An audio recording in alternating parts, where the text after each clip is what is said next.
Boa noite, gente. Boa noite. Tem alguma coisa estranha acontecendo lá em Israel, porque tem muito pouca gente no Muro das Lamentações. Não sei se está havendo algum... Seu governo mandou todo mundo ficar mais dentro. Deve ter umas 10 pessoas só do lado masculino e só estou vendo 1 ou 2 pessoas do lado feminino. Ou nenhuma no lado feminino. Alguma coisa está acontecendo lá, né? Porque ontem estava cheio. Agora hoje está vazio assim, tá meio estranho. Continua orando, né? Gente, ai, eu não aguento mais esse frio. Ai, que vontade que esquentasse, pelo menos fosse assim para 12, 15. Ai, vamos ver. Hoje já são 22, quer dizer, já passamos mais de mês, né? Na primavera e esse frio que não passa. Estamos aqui estudando o profeta Ezequiel. Estamos hoje no capítulo 14. Tá meio escuro, né, gente? Não sei por que eu tô... Tá meio escuro aqui hoje. As luzes estão como sempre. Eu não sei por que tá tão escuro, não. Não tem como chegar essa luz aqui mais perto, não. Vamos ver se... Melhorou? Não, né? É uma coisa. Mas anyway, vamos continuar. Mesmo muito escurinho assim. Estamos estudando o capítulo 14 hoje. Vamos ver o que o profeta vai falar para a gente hoje. Ontem eu fui interrompida, mas aí eu fiz do jeito que deu mesmo, sabe? Botei um depois do outro. Eu espero que vocês tenham entendido que não foi da minha vontade que eu tivesse sido interrompida, né? Foi uma ligação do meu filho e tinha uma pessoa que ele mandou aqui para conversar comigo. Então eu tive que descer para conversar com essa pessoa. Mas hoje não vou ser interrompida, não. Vamos lá, no capítulo 14. Ontem foi um capítulo bem difícil de ser estudado, né, gente? Porque a gente perceber que uma realidade que era naquela época está acontecendo hoje, a mesma coisa. Pessoas usando da inocência de outras em benefício próprio. Dizendo coisas que o Senhor não disse em benefício próprio. Enganando as ovelhas. Não mudou muita coisa, né? Então vamos lá. Vamos ver qual que é o capítulo de hoje. A condenação dos idólatras. Vieram a mim alguns homens dos anciãos de Israel e se assentaram diante de mim. Quando eles faziam isso, significava que eles estavam querendo consultar o Senhor. O que o Senhor tinha para dizer para eles? Por certa situação estava difícil, eles estavam no exílio, sem muita esperança, tendo que trabalhar para os outros, ao invés de trabalhar para eles mesmos, sendo quase que escravos, né? Trabalhando muito e pouco retorno. Então, esses anciãos vieram e se sentaram diante do profeta. Então, versículo 2. Então veio a minha palavra do Senhor. Filho do homem, estes homens levantaram seus ídolos nos seus corações e o tropeço da sua maldade puseram diante da sua face. Devo eu, de alguma maneira, ser interrogado por eles? O que o senhor estava falando aqui? O coração deles está longe de mim. Eles estão aqui não porque eles querem uma resposta minha, mas eles querem a resposta que está no coração deles. Que é, tá tudo bem, vai tudo dar certo. Tudo vai dar certo um dia, mas também tem que passar pela peneira, né? Para dar certo, tem que passar pela peneira. Mas o problema é que eles não queriam passar pela peneira. Portanto, fala com eles e diz-lhes: assim diz o Senhor Deus, qualquer homem da casa de Israel que levantar os seus ídolos no seu coração e puser o tropeço da sua maldade diante da sua face, e vier ao profeta, eu, o Senhor, vindo ele, lhe responderei conforme a multidão dos seus ídolos. O Senhor não vai responder nada, ele vai simplesmente dizer: volta para o seu ídolo. Gente, o ídolo aqui pode ser tudo que te separa do eterno. Tudo que te separa do eterno é ídolo. Tudo que não deixa você se aproximar do eterno é um ídolo. Às vezes o ídolo é a nossa vontade própria, porque é eu que mando na minha vida, né? É um ídolo. Ídolo não é só uma estátua. Ídolo é qualquer coisa que te separe do amor do eterno, que te separe da comunhão do eterno. Um telefone pode ser um ídolo. Ao invés de estar na presença do eterno, você está ali no clique, clique, clique, clique, né? O Facebook, o WhatsApp, o X, o X, né? Instagram pode ser um ídolo que te separa do eterno, que te junta com tudo que não presta e que te separa do eterno. É isso que o Senhor está dizendo aqui. O ídolo para eles podia ser a vontade demais de fazer dinheiro e agora não tinha mais jeito de fazer dinheiro, então eles tinham que trabalhar quase que de graça. Então eles estavam agoniados, então a ambição deles era o ídolo. Ou a falta de amor com o próximo era o ídolo. Achar que eles merecem tudo e ninguém merece nada. Pode ser ídolo. O egoísmo, né? O egocentrismo. Versículo 5. Farei isto para que possa apanhar a casa de Israel no seu próprio coração. O Senhor vai pegar eles pelas próprias atitudes. Né? Porque todos se apartaram de mim para seguir os seus ídolos. Portanto, dize a casa de Israel, assim diz o Senhor Deus, convertei-vos, deixai os vossos ídolos e desviai os vossos rostos de todas as vossas abominações.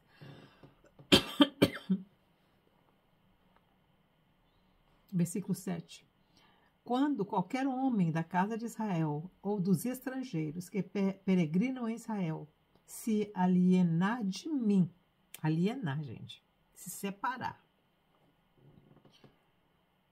e levantar os seus ídolos no seu coração e puser o tropeço da sua maldade diante do seu rosto e vier ao profeta para me consultar por meio dele, a esse eu, o Senhor, responderei por mim mesmo.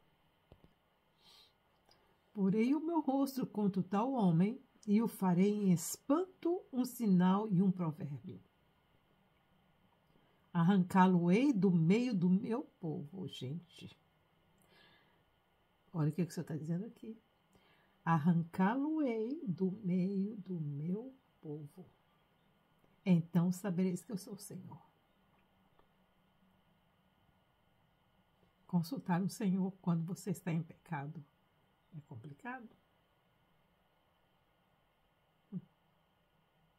Versículo 9. E se o profeta for enganado e falar alguma coisa, eu, o Senhor, persuadi esse profeta. E estenderei a minha mão contra ele, contra o profeta. E destruí-lo-ei do meio do meu povo Israel. O profeta também.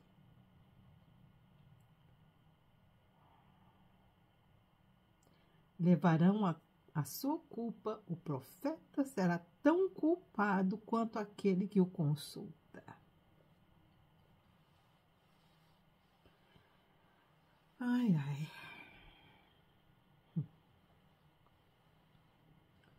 Versículo 11. Então a casa de Israel não se desviará mais de mim, nem se contaminará mais com todas as suas transgressões. Eles serão o meu povo e eu serei o seu Deus, diz o Senhor Deus.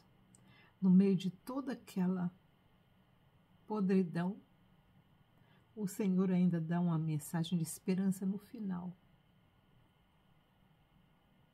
Ele está dizendo para aqueles homens que estão sentados diante do profeta de que o Senhor não está ali para responder nada enquanto eles estiverem em pecado. Mas no final o Senhor diz, olha, no final dos dias, eles serão meu povo. Eles, mas não vocês. Eles, os remanescentes que ficarem. Depois dos 70, 80 anos que Jeremias falou, eles serão povo. Realmente eles iam e voltavam, mas eles se estabeleceram por 400 anos até a vinda do Messias, até a vinda de Jesus de Nazaré. Foram uns 350 anos que Israel esteve mais ou menos bem, né? Porque veio Roma. Mas Roma não fazia como fez os medos e persas, né? Roma, ele não levava ninguém, ele não misturava o povo, ele deixava o povo no seu próprio lugar, só cobrava imposto, né? E mandava. Mas no final aqui, versículo 11, ele fala, eles serão o meu povo e eu serei o seu Deus, diz o Senhor Deus. O juízo é inescapável. Veio a minha palavra do Senhor, filho do homem. Quando uma terra pecar contra mim, sendo infiel, então estenderei a minha mão contra ela e tornarei instável o sustento do pão e enviarei contra ela fome e arrancarei dela homens e animais. Eu acho que o Senhor aqui, depois que aqueles homens vieram e ficaram sentados na frente do profeta, o Senhor aqui quis dizer para aqueles homens e que aquela mensagem fosse levada a todos os povos, não só Israel.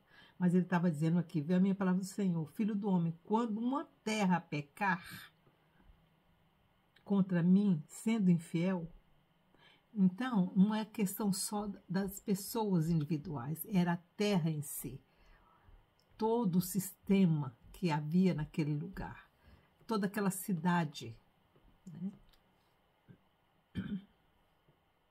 Aí ele fala, então estenderei a minha mão contra ela e tornarei instável o sustento de pão, e enviarei contra ela fome e derramarei e arrancarei dela homens e animais. Ainda que estivesse no meio dela esses 3 homens, Noé, Daniel e Jó, eles pela sua justiça livrariam apenas a sua alma, diz o Senhor Deus. Olha, gente, que coisa séria. É interessante que Ezequiel aqui compara Daniel, aquele menino que também estava lá com ele, só que Daniel vivia no palácio. Ezequiel vivia no meio do povo. Mesmo assim, ele compara Daniel a Noé e a Jó. Olha como Daniel foi importante para o povo que estava lá no exílio. Ele foi comparado com Jó e com Noé, homens justos diante do Eterno. Nós vamos estudar Daniel depois.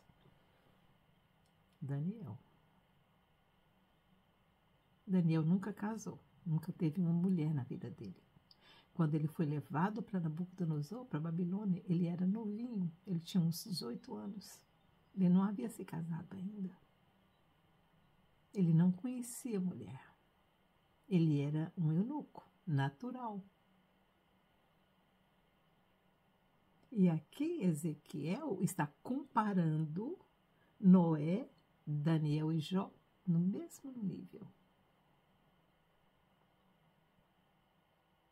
E o Senhor está dizendo, se mesmo que esses homens estivessem nessa cidade, o Senhor não pouparia a cidade por causa desses homens. Por que o Senhor está usando essa ilustração aqui? Porque no passado, quando Abraão conversou com aquele anjo que veio dizer para Abraão que Sodoma seria destruída, o que é que Abraão pediu ao anjo? Se tiver, ele foi falando, se tiver 10 pessoas, o Senhor disse, eu não destruirei a cidade. Se tiver 10 pessoas. E se tiver 8, eu não destruirei. E se tiver 7, não destruirei. Se tiver 5, não destruirei. Pois é. E você está dizendo aqui, ó, mesmo que esses homens estivessem, o Senhor não pouparia aquele lugar, só pouparia eles. Tá? E o Senhor não achou nem 5 lá, né? Em Sodoma. Achou só 4. E mesmo assim uma delas não era digna e ficou no meio do caminho. Só escaparam 3.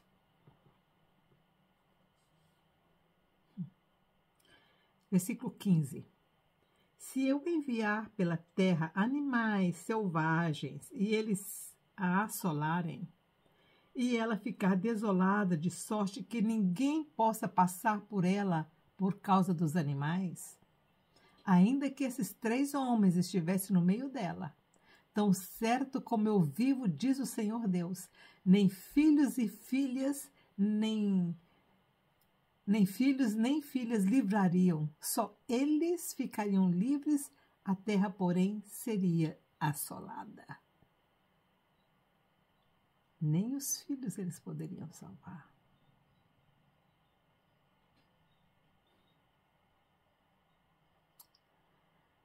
Versículo 17.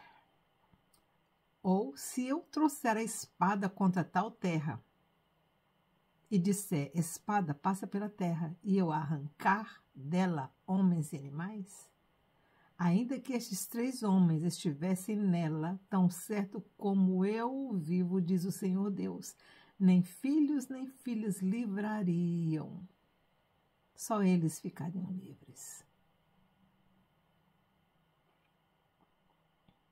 Ou se eu enviar a peste sobre a tal terra e derramar o meu furor contra ela, com sangue para arrancar dela homens e animais, ainda que Noé, Daniel e Jó estivessem no meio dela, tão certo como eu vivo, diz o Senhor Deus, nem filho nem filha eles livrariam.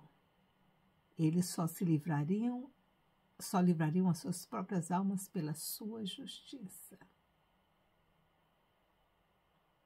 Pois assim diz o Senhor Deus, quanto pior será se eu enviar os meus 4 maus juízos, a espada, a fome, os animais selvagens e a peste contra Jerusalém, para arrancar dela homens e animais?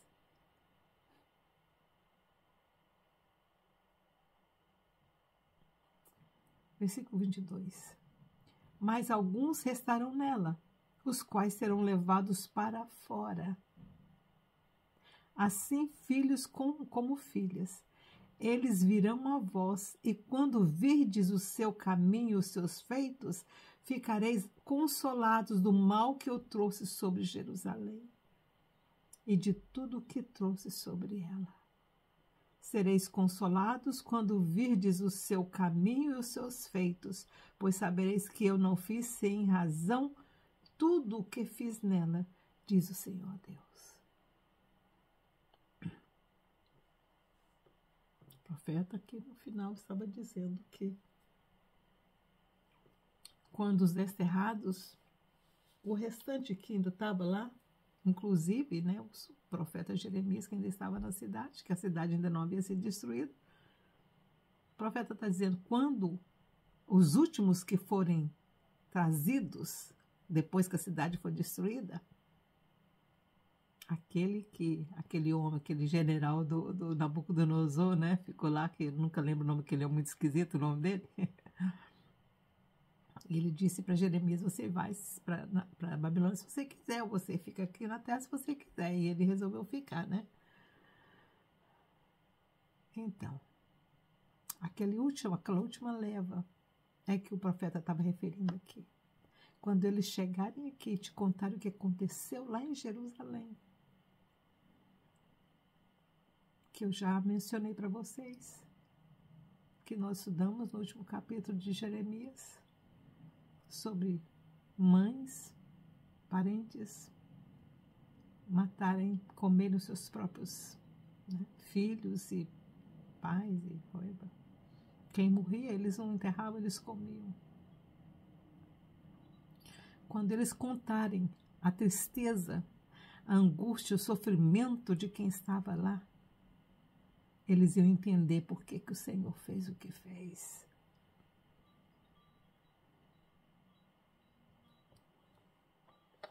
Eles já deviam entender isso, porque o profeta Ezequiel já tinha falado para eles toda a visão que o Senhor mostrou para ele, né? Os governadores de Jerusalém, lá no templo, oferecendo libação para falsos deuses.